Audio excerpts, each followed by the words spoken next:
YCP పెట్టింది కాపు సభ కాదు, రాజకీయ నిరుద్యోగుల ఆర్తనాద సభ అన్నారు రాజ్యసభ ఎంపీ సానా సతీష్. కాపులకు ఈడబ్ల్యూఎస్ రిజర్వేషన్లను జగన్ ఎత్తివేసినప్పుడు వీరంతా ఎందుకు మాట్లాడలేదని ప్రశ్నించారు. ప్రతి చిన్న విషయానికి రాజకీయం చేయడమే వైసీపీ పని అని విమర్శించారు. కాపు ఆత్మీయ సభ కాదు, రాజకీయ నిరుద్యోగుల ఆర్తనాద సభ అని నేను చెప్తాను. ఇదే నాయకులు వైఎస్ఆర్సీపీలో మేము ఈడబ్ల్యూఎస్ రిజర్వేషన్ తీసేస్తున్నానని చెప్పి జగన్ అన్నప్పుడు వీళ్ళు ఏమీ మాట్లాడలేదు.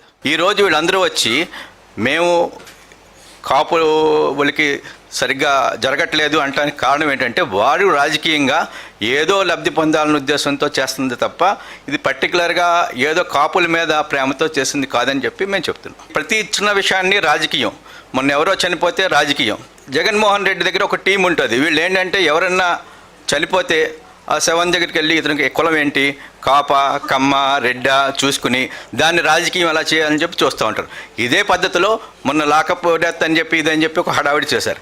ఇవన్నీ కూడా వాళ్ళు కుల రాజకీయం.